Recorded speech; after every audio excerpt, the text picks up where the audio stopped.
Hadirin kaum muslimin yang dimuliakan oleh Allah Subhanahu wa taala. Ni bak kesempatan yang sangat mulianya lun ingin kena sampaikan sekatah dua kata orang-orang yang dicintai oleh Allah Subhanahu wa taala. Yang pertama iaitu orang-orang yang mengucapkan bismillahirrahmanirrahim di ketika melaksanakan sesuatu perbuatan yang baik. Orang yang mengucapkan bismillahirrahmanirrahim, orang yang dicintai oleh Allah Subhanahu wa taala. Yang kedua, orang yang dicintai oleh Allah Subhanahu wa taala, orang yang mengucapkan alhamdulillah di ketika Allah Subhanahu wa taala beri rezeki kepada getanya.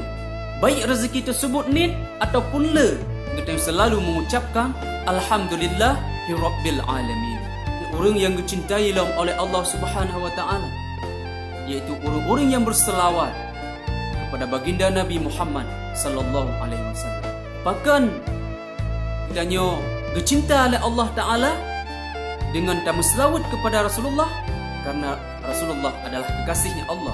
Orang yang dicintai oleh Allah, seandainya lagi kita tamu selawat kepada orang yang dicintai oleh Allah Subhanahu wa taala, sungguh Allah akan cinta pada kitanya.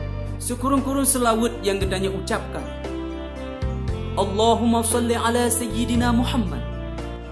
Selawat yang kitanya ucapkan akan dibalas oleh Allah Subhanahu wa taala, akan dicinta oleh Allah Subhanahu wa taala kepada kitanya yang berselawat kepada Rasulullah sallallahu